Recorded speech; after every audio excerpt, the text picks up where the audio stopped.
তোমার কোনো বংশ পরিচয় ছিল না, তোমার কোনো নাম নিশানা ছিল না। তুমি কি মেম্বার হইবা না চেয়ারম্যান হইবা, ডক্টর হইবা না ইঞ্জিনিয়ার হইবা, আলেম হইবা না জালেম হইবা, এমন কোনো নাম নিশানা ছিল না। কথা কোন ঠিক কিনা? এই জমিনের মধ্যে আপনার আমার পূর্বে যত মানুষ এসেছে, সামনে যারা আসবে, সকলকে উদ্দেশ্য করে আল্লাহ বলেন সুম্মা ইউমিতুকুম, তোমরা প্রত্যেকেই মৃত ছিলে, সুম্মা ইউহয়িকুম, অতঃপর আমি আল্লাহ তোমাদেরকে জীবন দিয়েছি, হায়াত দিয়েছি, সুম্মা ইলাইহি তুরজাউন।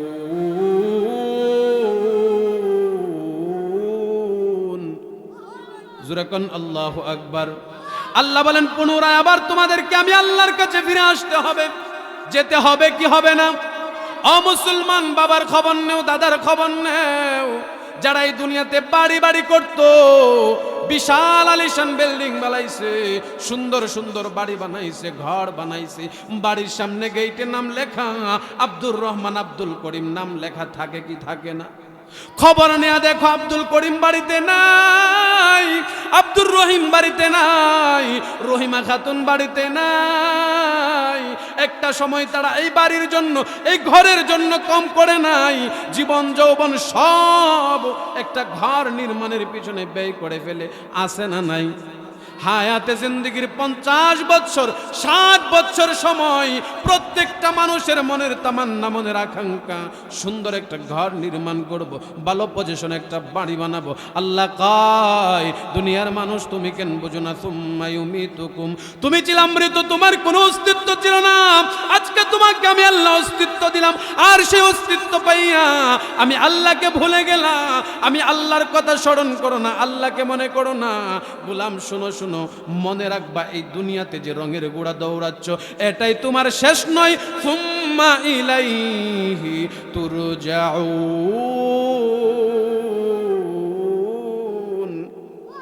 জোরে কোন আল্লাহু আকবার। পুনরায় তোমাকে আমি আল্লাহর কাছে ফিরে আসতে হবে। আর ওই দিন যেদিন আমার কাছে আসবা, বান্দা দুনিয়াতে হায়াতে জিন্দেগিটা কোন পথে কাটাইছো, কেমন করে কাটাইছো, জাররা জাররা হিসাব দেওয়া লাগবে কি লাগবে না? জোরে কোন লাগবে কি লাগবে না? মুসলমান ভাইরা আমার, কিন্তু দুঃখ আফসোসের বিষয় হলো, কথা সত্য, আমার আপনার চাল চলন দেখলে মনে হয়, মুসলমানের সন্তানের চাল চলন আচার ব্যবহার দেখলে মনে হয় তার মনে হয় কোনোদিন মৃত্যু হইতো না। কথা কোন ঠিক কিনা? মানে আমরার ভাব নমুনা দেখলে বোঝা যায় ফেরেশতা মনে হয় আমরার আত্মীয় লাগে, কোনোদিন আমরার জান কবজ করতো না, এমন মনে হয়।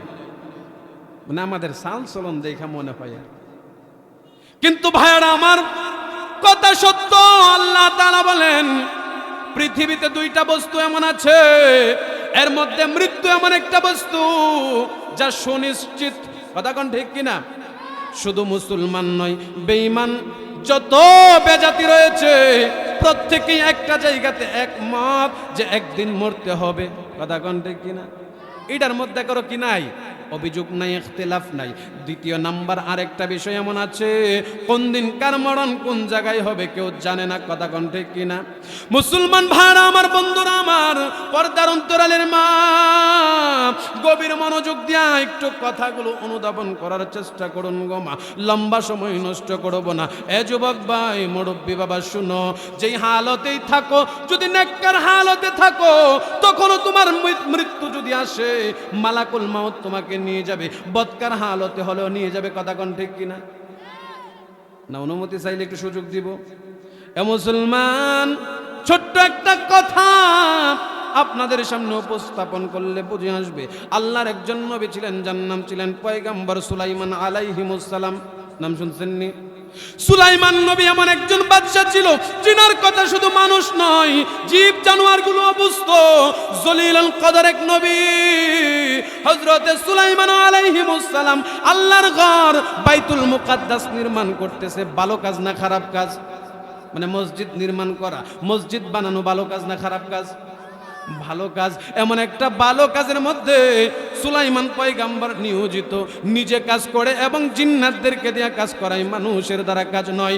জিন্নাতদেরকে দিয়া গহীন সমুদ্রের তলদেশ থেকে বড় বড় পাথর আইনা মসজিদের কারুকার্য করাই, সুন্দর নকশি করাই, আল্লাহর ঘরের কাজ করাই। এমন সময় আল্লাহর পক্ষ থেকে মালাকুল মউত আজরাইল আইসা হাজির। ও আল্লাহর পয়গম্বর সুলাইমান, আমার আল্লাহর পক্ষ থেকে সালাম গ্রহণ করো। আমার আল্লাহ এই মুহূর্তে আমি মালাকুল মউত আজরাইলকে পাঠাইছে তোমার জান কবজ করার জন্য। আরে সুলাইমান, তুমি এই ব্যাপারে তোমার অভিমত কি? সুলাইমান নবী চোখের পানি ফালা ফালা কান্দে। আল্লাহর নবী গো, কেন কান্না করতেছেন? কান্নার কারণটা কি? আপনি কি দুনিয়া ছেড়ে চলে যাবেন এই জন্য বুঝি কাঁদতেছেন? দুনিয়ার জন্য বুঝি মায়া লাগে? সুলাইমান নবী কই, না না, দুনিয়ার জন্য কান্দি না। কেন কান্দেন? আপনি বুঝি এই মৃত্যুর ভয়ের জন্য কান্দেন? সুলাইমান নবী কই, না, আমি এগুলার জন্য কান্দি না। কেন কান্দেন? সুলাইমান আলাইহিস সালাম ডাক দিয়া কই, আজরাইল, তুমি তো দেখতেছো আমি আমার আল্লাহর ঘর বাইতুল মুকাদ্দাসের নির্মাণ কাজ করতেছি। অর্ধেক কাজ হয়েছে, কাজ এখনো সম্পূর্ণ হয় না। আজরাইল, আমাকে যদি এই মুহূর্তে তুমি আমার জান কবজ করে ফেলো আর আমাকে যদি মৃত্যুর পেয়ালা পান করা দাও, এই যে জিন্নাত জাতি বড় খতরনাক জাতি, জিন্নাত জাতি বড় খারাপ জাতি, আমি যদি উপস্থিত না থাকি তারা কাজ করবে না। আল্লাহর ঘরের কাজটা অক্ষত অবস্থায় পড়ে থাকবে, অসমাপ্ত থাকবে। আল্লাহর ঘরের কাজটা করার জন্য আমার আল্লাহর কাছ থেকে একটু হায়াত নিয়ে দিবানি। আজরাইল আলাইহিস সালাম ডাক দিয়া কয়, না না, আমার আল্লাহ হুকুম করেছে এই মুহূর্তে আপনাকে নেওয়ার জন্য। আল্লাহর পয়গম্বর সুলাইমান নবী চোখের পানি ফেলায়া গুন গুন গুন গুন করে কান্না করতেছে। আল্লাহর নবীর কান্না দেখে আজরাইলের মায়া লাগছে। আল্লাহর নবী গো, আপনি কান্না করবেন না, একটু অপেক্ষা করেন, আমি আল্লাহর সান্নিধ্য হাসিল করি। হযরতে আজরাইল আলাইহিস সালাম আল্লাহর কাছে গিয়ে ডাক দেয়, প্রভু, আপনার জলিলুল কদর পয়গম্বর সুলাইমান নবী আপনার কাছে একটা দরখাস্ত পাঠাইছে। প্রভু গো, সুলাইমান নবী চাচ্ছে আল্লাহর ঘর, তোমার ঘর বাইতুল মুকাদ্দাসের কাজটা নির্মাণ শেষ করার জন্য। আল্লাহ, সুলাইমান নবী তোমার ঘরের মায়ায় কাঁদতেছে, তোমার ঘরের কাজটা শেষ করার পর এতটুকুন হায়াত দেওয়ার জন্য। আল্লাহ তাআলা ডাক দিয়া কয়, আজরাইল, তুমি তো জানো আমি আল্লাহ যেই হুকুম মেরেছি, যেই মোহর মেরেছি, এটা আর উল্টানো যাবে না। আরে আজরাইল, কিন্তু আমার বন্ধুকে গিয়া বলো, আমার গড়ের খাতির আমার বন্ধুকে এমন একটা মুজিজা দান করব, আমার বন্ধুর এই মুহূর্তে জান কবজ করে ফেলবো। কিন্তু জিন্নাত জাতি বুঝবে না, জিন্নাত জাতি বুঝবে না। কেমন করে বলে, আমার বন্ধু সুলাইমানকে বলবা একটা লাঠির মধ্যে ভর দিয়া দাঁড়ায় থাকার জন্য, বাইতুল মুকাদ্দাসের দিকে নজর করে তাকিয়ে থাকবে। আর জিন্নাতরা মনে করবে সুলাইমান নবী মারা যায় নাই, দাঁড়ায় রয়েছে জীবিত অবস্থায়। কি ওয়াজ কি কবরস্থানে করতেছি নি? জোরে কোন না সুবহানাল্লাহ, আরো জোরে কোন সুবহানাল্লাহ। মুসলমান ভাই আমার, আজরাইল আলাইহিস সালাম দৌড়ে আসছে। ও আল্লাহর পয়গম্বর, আল্লাহ তাআলা যে মোহর মেরেছে এটা উল্টানো যাবে না। আল্লাহ তো স্বয়ং নবী মুহাম্মদুর রাসূলুল্লাহর ব্যাপারেই বলেছেন, ইয়া রাসূলুল্লাহ, ইয়া হাবিবাল্লাহ, আপনাকে এই মুহূর্তে আল্লাহর পক্ষ থেকে সুসংবাদ দেওয়া হয়েছে। চাইলে আপনি দুনিয়া থাকতে পারবেন, চাইলে কবর জগতে যাইতে পারবেন। আল্লাহর নবী যখন চোখের পানি ফেলায় কান্না করতেছে, এমন সময় আল্লাহর নবীর কাছে আল্লাহর পক্ষ থেকে ওহী আসছে, ইন্নাকা মাইতুন ওয়া ইন্নাহুম মাইতুন।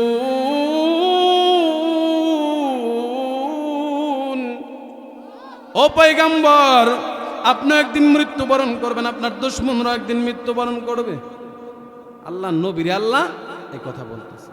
মুসলমান ভাইরা আমার, বন্ধুরা আমার, পয়গম্বর সুলাইমান আলাইহিস সালামের কাছে আয়েশা বলতেছে, ও সুলাইমান, আল্লাহ আপনাকে এমন একটা সুযোগ দিয়েছে, একটা মুজিজা দিয়েছে। আমার আল্লাহ বলেছে আপনি লাঠির মধ্যে বর করে দাঁড়ায় থাকবেন, আর জিন্নাতরা আপনাকে মনে করবে আপনি জীবদ্দশায় হায়াতে জিন্দেগিতে দাঁড়ায় রয়েছেন। আল্লাহর নবী সুলাইমান লাঠির মধ্যে বর করে দাঁড়ায় রয়েছে। মালাকুল মউত আজরাইল জানটা বের করে নিয়ে গেছে। জিন্নাতরা একটা আরেকটারে কয়, তাকায়া দেখ পয়গম্বর সুলাইমান নবী সন্ধ্যা হয়ে গেল, বাড়িতে যাই না। প্রত্যেক দিন সন্ধ্যাবেলা বাড়িতে চলে যায়, পরের দিন সকালবেলা আসতো। আজকে যে সুলাইমান নবী বাড়িতে যায় না কেন রে?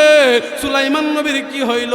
একটা আরেকটার কই কথা কইস না, বলি মারবো কথা কইলই, কারণ বাদশা তো বাদশার অধীনে জিন্নাতরা আছে, কথা কইলেই মারবো, কথা কইস না, কি করা যায়? একটা আরেকটারে কই নবীর কি পেটে ক্ষুধা লাগে না? আমরা কি খাইতাম না? নবী দিহান থেকে জানা দাঁড়ায় রইছে।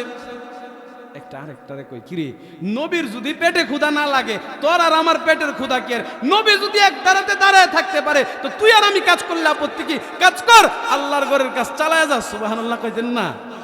মুসলমান ভাইরা আমার, বন্ধুরা আমার, 1 বছর যখন পূর্ণ হইল, বাইতুল মুকাদ্দাসের কাজ শেষ হয়ে গেল, এমন সময় মুসলমান যুবক ভাই মুরব্বী বাবা ওই যে আল্লাহর নবী সুলাইমান আলাইহিস সালাম যে লাঠির মধ্যে ভর করে দাঁড়ায় ছিল, লাঠির নিচ দিয়া গুনে খাইয়া অনুপোকা খাইয়া লাঠিটা ভেঙে গেছে।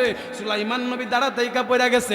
একটা জিন আর একটা জিনকে ডাইকা ডাইকা কই তাকায়া দেখ, সুলাইমান নবী তো আজকে আর কালকে মরেন নাই, অনেক আগেই মারা গেছে।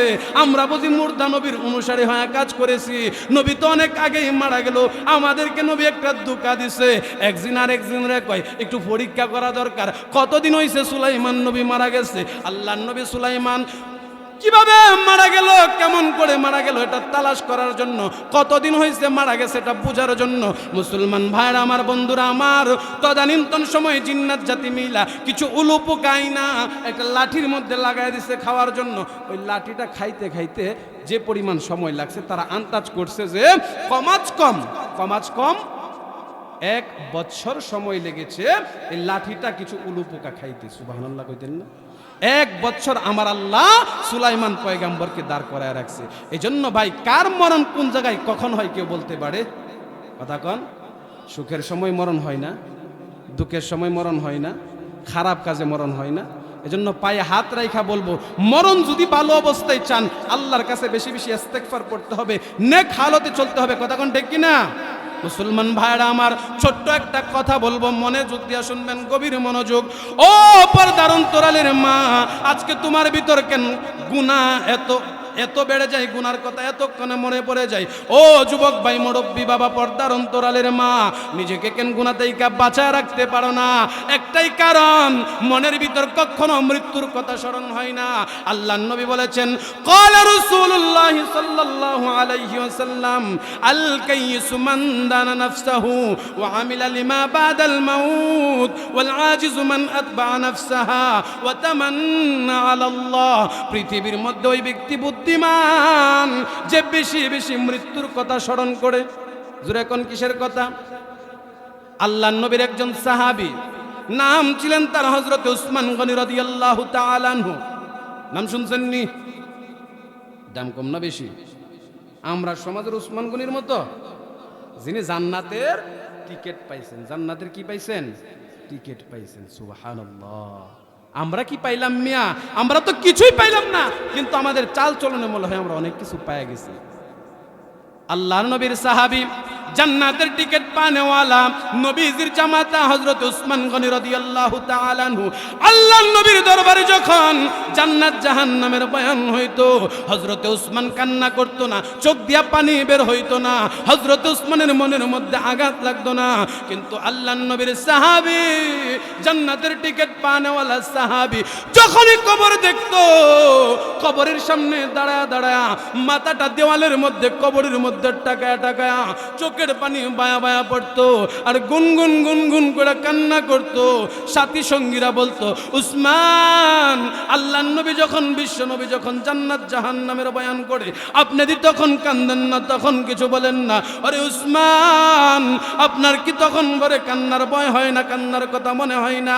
হযরত উসমান গনি রাদিয়াল্লাহু তাআলা আনহু বলেন, এ দুনিয়ার মানুষ, শুনো শুনো, আমি কেন কবর দেখলে কান্না করি? কবর হলো প্রথম ঘাঁটি। কবরের মধ্যে যদি আমার আল্লাহ হ্যান্ডকাপ লাগায়া দেয়, আমার আল্লাহ যদি আটক করে ফেলে, আমি উসমান কেমন করে মুক্তি পাবো? জান্নাতের রাস্তা খুঁজা পাওয়া। কেন যেন আজকে আমাদের মন এত পাথর হয়েছে, আমাদের কাছে বাহিরের জিন্দেগিটা এত ভালো লাগে, গুনাহের জিন্দেগিটা এত ভালো লাগে। মুরব্বী বাবা, বয়স 50, 60, 70 হয়েছে, এখনো চার দোকানে বসে রয়েছে। জিজ্ঞাসা করলাম, বাবা আপনি কি মৃত্যুর কথা স্মরণ হয় না? কই হুজুর কি করবো, সময় কাটে না। সময় কাটে না, কাটবো বাবা, একদিন কাটবো। যেদিন মালাকুল মাউত আজরাইল আপনাকে ধরে ফেলবে ওই দিন ঠিকই সময় কাটবে, ওই দিন চেষ্টা করলেও রেহাই পাওয়া যাবে না। কথা কোন ঠিক কিনা? এজন্য মুসলমান ভাইরা আমার, ছোট্ট একটা কথা বলবো প্রধান অতিথি আসার আগ পর্যন্ত, শুনতে রাজি আছেন তো? আমার মৃত্যু কোন দিনকার কোন জায়গায় হয় কেউ জানে না। বরিশাল বরগুনার ঐতিহ্যবাহী একটা ঘটনা। আমি যখন বরিশাল বরগুনায় একটা মাহফিলে গেলাম, একজন যুবক আইসা কান্না করতেছে। আমি জিজ্ঞাসা করলাম, এ আল্লাহর বান্দা কেন কান্না করো? কই হুজুর, আমার জীবনে ঘটে যাওয়া ঐতিহাসিক এক ঘটনা।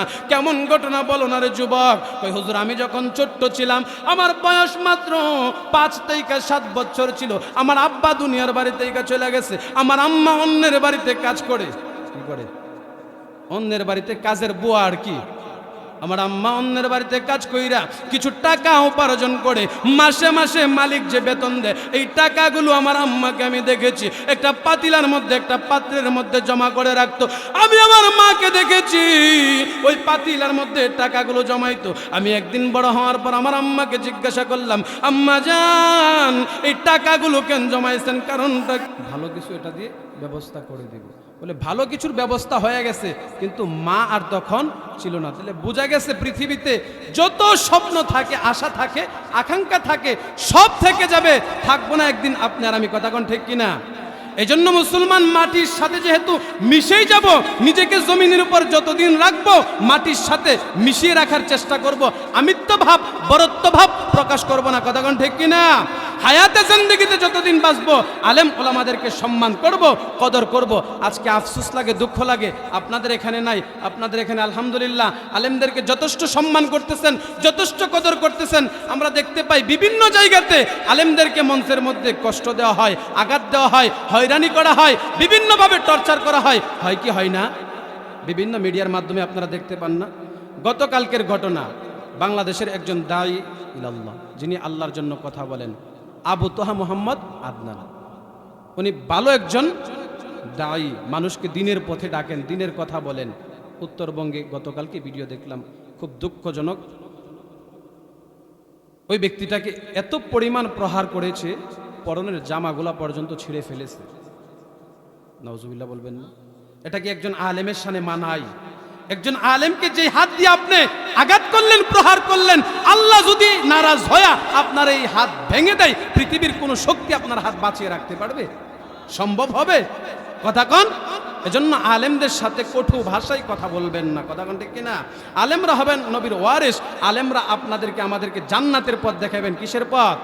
আলেমরা দুনিয়ার পথ দেখায় না, জান্নাতের পথ দেখায়। এজন্য মুহতারাম হাজিরিন, আমার শ্রদ্ধেয় বড় ভাই, আপনাদের প্রধান অতিথি, সারা বাংলার আলোড়ন সৃষ্টিকারী ওয়াইজ হজরতুল আল্লাহ হজরত মাওলানা সালাউদ্দিন নয়নপুরী সাহেব এসে গিয়েছেন।